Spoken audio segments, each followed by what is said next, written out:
From the time the Apollo 11 crew was introduced in January 1969 with Ohioan Neil Armstrong its commander, We'll now hear from Neil Armstrong. his became a household name as the excitement built for months. We're very happy to be ready to fly. Until the long-awaited launch the morning of July 16th. 5, 4, 3, 2, 1, 0. All engines running. We have a liftoff. Liftoff on Apollo 11. And 4 days later, with 500 million viewers watching around the world, Neil Armstrong uttered those 11 famous words. It's one small step for man, one giant leap for mankind. I was sitting in the living room with everybody else in America watching this speckly TV picture.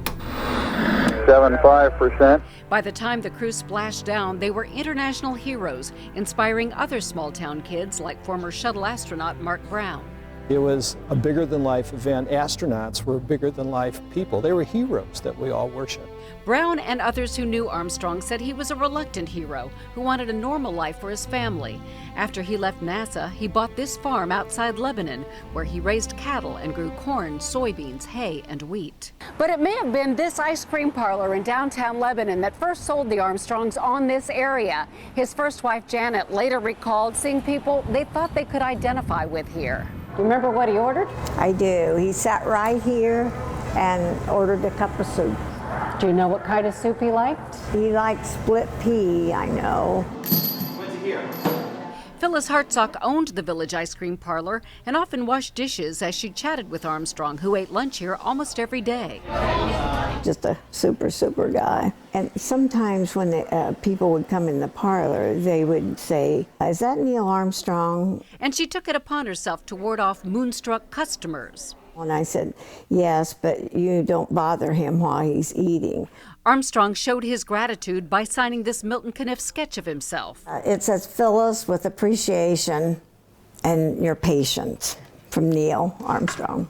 A copy of the autographed picture still hangs in the parlor today. So Neil Armstrong must have been Impressing even those too young to remember the moonwalk, but well aware of Armstrong's place in history. It was just his time. It was his mission, and he said it was just the luck of the draw, and I was chosen for that mission, and I was in the right place at the right time. I met Rob Robison on his first visit to the parlor.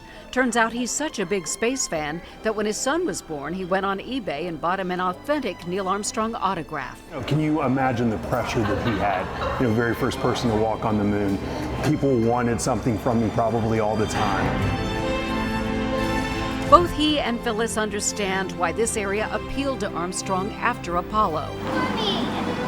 It's just a great place to raise a family and a great place to settle. I think Lebanon accepted them, and I think they accepted Lebanon. The value of her autographed Armstrong picture has undoubtedly increased with time, but Phyllis has no interest in selling it. It's just been a treasure that I'll always remember, and remember him. The first man on the moon whose roots were always planted in Ohio. Cheryl McHenry, Newssetter 7.